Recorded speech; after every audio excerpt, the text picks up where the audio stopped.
چند همسایه از مهاجران مهنتی تاجیکستان در روسیه یک روز میشینن و با همدیگر سوال و جواب میکنن که همه ما از همون کوچه از دیه به اینجا اومدیم، در کوچه ما یگان مردک باشد یا نه؟ سراغ میکنن به یکدیگر سوال میدهند و بعد به خلاصه میآیند که اکای سیولی چند سال است که من به مهاجرت مهنتی نمیآید، در خانه است. یکی میگه بیچاره چیکار میکرده باشد، زن و کودک چی میخورده باشند؟ و به خلاصه میآیند که این یک مرتبه دعوت کنیم نزد ما بیاید، 3-4 سال کار کند تو رفته تشویش‌های خونه‌ش بود کند و از همون جا راست و سیولی همسایه‌شون زنگ میزنن، او رو تکلیف میکنن که به روسیه رود. میگه برادرو من اومده نمیتوانم. اونها مصلحت میکنن که مدام این مردک خوب امکانی مالی اومدن ندارد، بین یک جویه مبلغی رفت و اوشه و هم 3-4 سال دیگه برای خراجاتی که فرزندوش اویلش گرسنه نمونند روان میکنیم. بیایه خیلی ببینه شرایط باز اگر خواهد کار کنه نکنه هیچ گپ نه، یک همسایه یاردم کردیم ده با همین طور هم میکنن.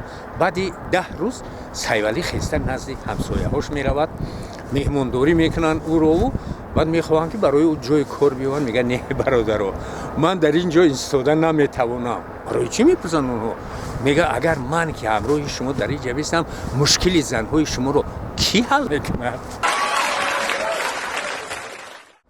من میخواهم موضوع نوبتی رو با یک حادثه خردی از سر گذرانیده و در اساس اون با یک سوال به شما مراجعت کرده بعد ادامه بخشیم. سال گذشته یعنی آغاز بهار سال 2024 در همین شب روز یک ضرورت پیش آمد و من برای پیدا کردن کدو چون یک موادی طبابتی برای خوراکی پرهیزی بازار رفتم و دیدم که کدو 25 سومون شده است. یک دانه نه، 1 کیلوی کدو. با فکر شما بیننده عزیز این نشانه بیچارگی و کمبغلی و ناداری است یا من سبب‌های زیادش رو میدونم، ولی میخواهم شما توجه کنید و با جواب شما به موضوع ادامه بخشیم. با همه مردم فرزانه آزاده درود.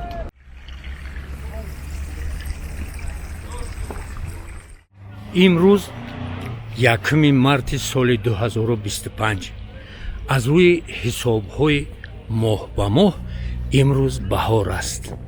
وضع بهار در راغون چنین است و این نشانه آن است که خداوند حکیم برای این عمل پیش گرفته تاجیکستانیان مهربانی های خاصه پیش آورده ایستاده است که ذخیره اساسی ساحه کلیدی دیار یعنی گیدر انرژتیکا فراوان شدن دارد. این مهربانی حکمت خاصه خداوندی است برای نسل امروز اهدا گشته.